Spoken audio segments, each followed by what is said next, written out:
Good morning, friends. Myself Jansar Kishore from Paras English High School. Today, I will teach in Standard 10 Mathematics, chapter number 3, the pair of linear equation in two variables. So, let's start from the basic concepts. The first introduction. So, you have studied a pair of linear equation in two variable in class 9 and also studied about its solution. Okay, now see, pair of linear equation in two variable, an equation which can be put in form of ax plus by plus c is equal to 0, where a, b and c are real numbers and a and b are both 0. Simultaneously, a square plus b square is equal to not 0 is called a linear equation in two variable x and y. Okay, variable कौन से है, x and y क्या है, variable है. Okay, now geometrically the graph of a linear equation in two variable is a straight line. याद रखना है, blank में आ सकता है या एमसीक्यू में आ सकता है कि ज्योमेट्रिकली जो ग्राफ ऑफ लिनियर इक्वेशन है इन टू वेरिएबल वो ऑलवेज कौन सा आएगा, स्ट्रेट लाइन आएगा. Each solution xy of a linear equation in two variable ax plus by plus c is equal to 0 corresponds to point on the line representing the equation and vice versa. When two linear equations in same two variable are taken together, we get a pair of linear equation in two variable represented as a1x plus b1y plus c1 is equal to 0 और second जो इसमें a2x plus b2y plus c2 is equal to 0, where a1 a2 b1 b2 c1 c2 are all real numbers and a1 square plus b1 square is equal to not 0, a2 square plus b2 square is equal to not 0. Example दिया है यहाँ पर 2x plus 3y minus 13 is equal to 0 and 3x plus 2y minus 12 is equal to 0. Okay, so in the equation x minus 3y is equal to 0 and 5x minus 3y is equal to 24y. So x plus y is equal to 12 ने 5y is equal to 15. Okay, तो ये क्या किया है, तो 2x plus 3y minus 13 is equal to क्या किया उन्होंने 0.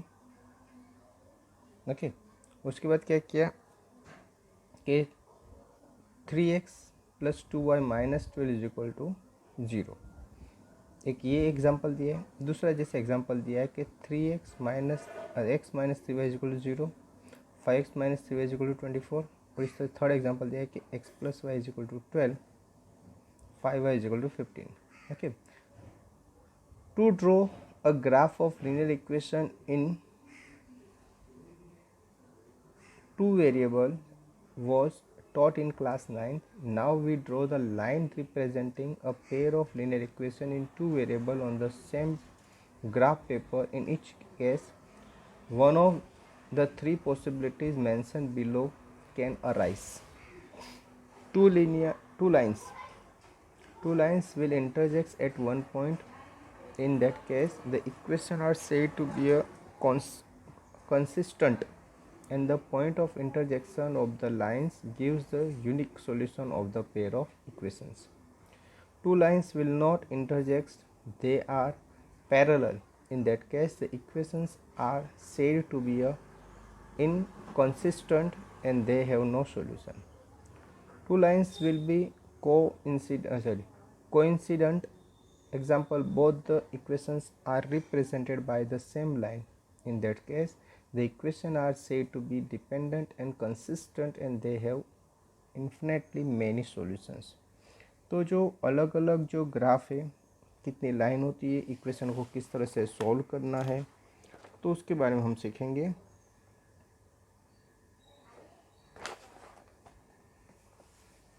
देखिए, Exercise 3.1.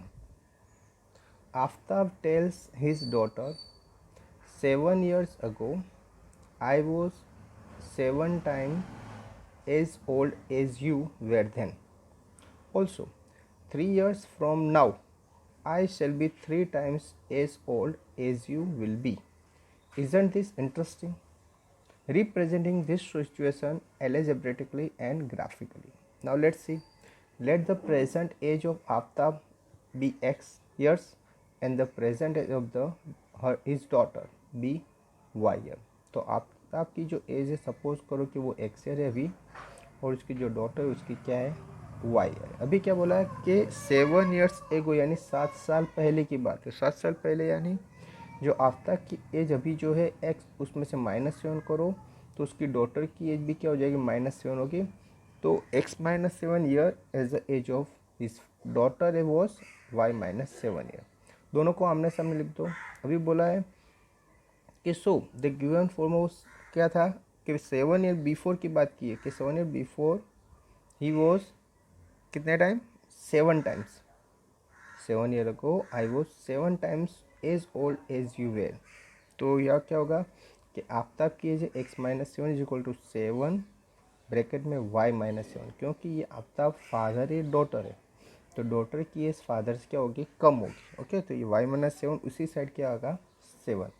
ओके, अभी क्या होगा फॉर्म तो x -7 7y -49, अभी x फिर y को ला दिया -7y और ये 7 उस साइड जाएगा तो प्लस हो जाएगा वो, तो इसमें से क्या होगा माइनस यानी 42, ये माइनस इस साइड आ जाएगा तो प्लस, या फिर 49 को इस साइड ला दो तो प्लस हो जाएंगे। तो 49 में से 7 जाएगा तो प्लस 42 इज इक्वल टू 0।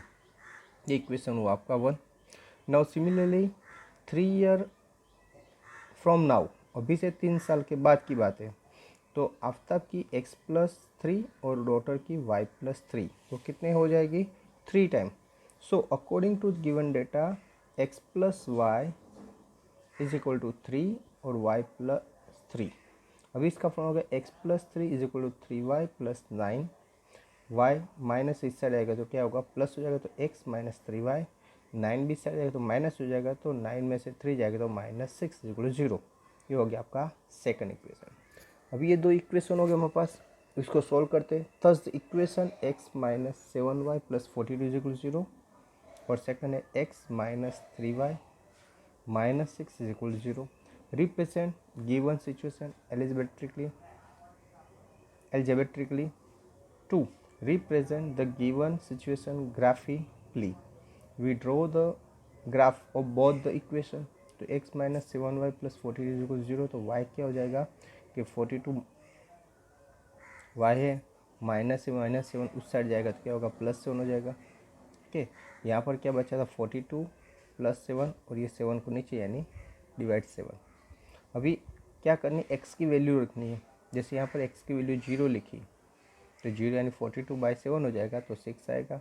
अभी x की वैल्यू यहाँ पर क्या 35 लिखी तो ये दोनों का प्लस करोगे और डिवाइड 7 करोगे तो क्या करोगे 11 आएगा।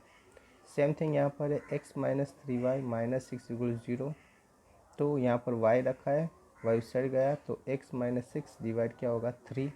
अभी यहाँ पर x की वैल्यू लिखो तो x की वैल्यू पहले 0 लिखी तो 6/3 तो -2, x की वैल्यू 30 लिखे तो 30 - 6 यानी 36, सॉरी 30 - 6 यानी क्या होगा 24/3 तो क्या होगा 8। अभी इसका ग्राफ देख लेते हैं।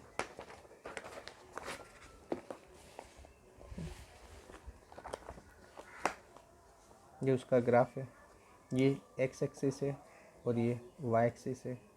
अभी जो जो पॉइंट हमको मिले हैं वो पॉइंट हमें क्या करना है रिप्रेजेंट करना है ये ग्राफ में। जैसे ये लाइन है x - 3y - 6 इक्वल 0 वाली लाइन है, तो एक पॉइंट आया है 38। देखो यहाँ पर 30 x लाइन पर क्या है, x की लाइन पर 30 है और y की लाइन पर क्या है 8 है। दूसरा जो पॉइंट है इसमें तो 0 और -2, तो ये 0 और -2 यानी सेकंड पॉइंट, ये लाइन ड्रॉ कर दी। अभी सेकंड लाइन ड्रॉ करनी है तो सेकंड लाइन में क्या है कि फर्स्ट पॉइंट क्या है 0 और 6, 0 6 है और दूसरा जो पॉइंट है वो है आपका 35, 11। ओके, 35 है और ये 11 का पॉइंट है। तो ये आपकी जो लाइन हो गई वो x minus 7y plus 42 is equal to 0। तो इस तरह से ग्राफ में आप क्या कर सकते हो, मेंशन कर सकते हो। Now see the second some. Second सम भी सेम है कि the coach of a cricket team buys 3 bets. The coach of cricket teams buys 3 bets and 6 balls for 3900. Sorry. Later, she buys another bet and 3 more balls of the same kind for 1300. Represent this situation algebraically and geometrically. ये हमें क्या करना है, इसका पहले formula बनाना है, उसके बाद हमें क्या करना है, ग्राफ में मेंशन करना है। तो let the cost of one bat be. One bat की कॉस्ट है एक्स और cost of the ball, one ball की प्राइस है वाई। तो पहले उसने क्या लिया था, he buy 3 bats that means 3x and 6 ball that means 6y।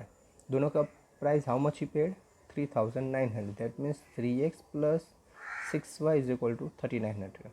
अभी बाद में क्या किया उसने, वन बेट और 2 बॉल सेम परचेज थे, तो x plus 2y is equal to 1300। Similarly the cost of one bat and x and 3 ball so 3y। Okay, 3 क्या है कि 2 क्या है, और buy another one ball 3 more of the same kind of.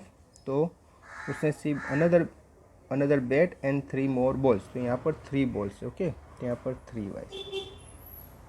Sorry, ये first formula ही है, इसका ही solution किया है।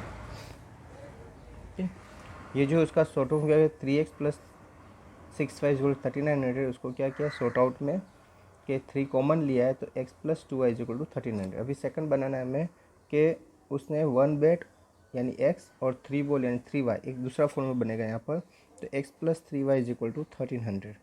अभी thus the equation of x plus 2y is equal to 1300 and x plus 3y is equal to 1300 represent the same. दोनों जो formula है same हो गए। ओके, तो दोनों फॉर्मूला सेम है, तो क्या हो जाएगा, to represent the given situation geometry we draw the graph of both equal. यानी एक ही लाइन बनेगी, x plus 2y is equal to 1300, x plus 2y is equal 3y is equal to 1300। तो x, ओके, यहाँ पर 2y, यहाँ पर क्या है 3y, तो x यहाँ पर x की जगह क्या लिया 100 लिया, तो y की वैल्यू 600, x की जगह 1300 लिया, तो इसकी value 0। Same x plus 3y का बनाएंगे, तो 100, x की जगह 100, तो यहाँ पर क्या होगा y की जगह 400, यहाँ पर 1300, तो यहाँ पर 0। ये दोनों y x plus 2y is equal to 1300 और x plus 3y is equal to 1300, दोनों का जो एंड है कहाँ पर है 1300 पर, 1300 0 पर, और दूसरा जो एंड है उसका इस साइड है जो x प्लस 3y है उसमें 100 और 400, और यहाँ पर 100 600। ओके फ्रेंड्स, तो इस तरह से ये ग्राफ हुआ।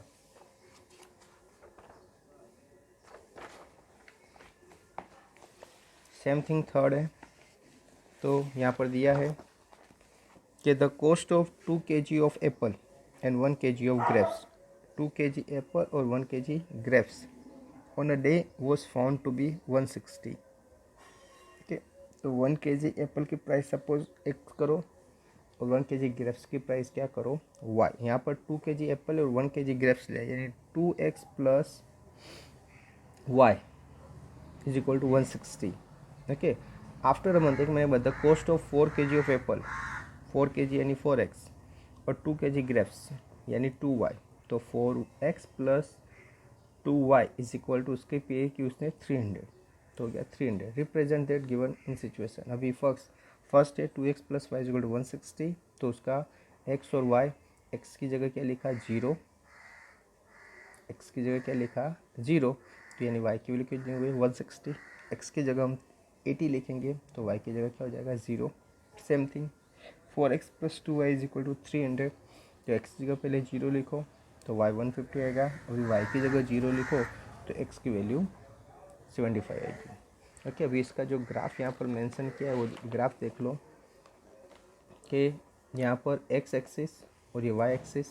यहाँ पर दोनों ग्राफ जो पॉइंट होते हैं 0 और 160 और 80 और 0, तो वो वाला ग्राफ 2x वाला, ये फर्स्ट वाला।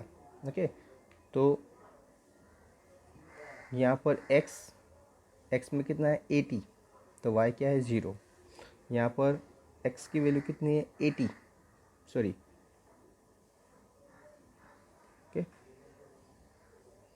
x की वैल्यू 0 है, तो y कितना है 160। x की वैल्यू 0, तो y कितना है 160। तो यानी एक लाइन हो गया आपका 2x प्लस वाई इक्वल 160 और दूसरा है 4x plus 2y equal to 300। तो इस तरह से आप ग्राफ क्या कर सकते हो, मेंशन कर सकते हो। ओके फ्रेंड्स, तो यहाँ पर आपका ये मैंने जो 3.1 कंप्लीट किया, आई होप आपको पता चला होगा। बाकी जो वीडियो है मैं आपको नेक्स्ट लेक्चर में एक्सप्लेन करूँगा। ये जो 3 सम में आपको उसके एग्जाम्पल मैं आपको PDF बना के दे रहा हूँ, वो आपको करना है। Thank you very much to listen carefully.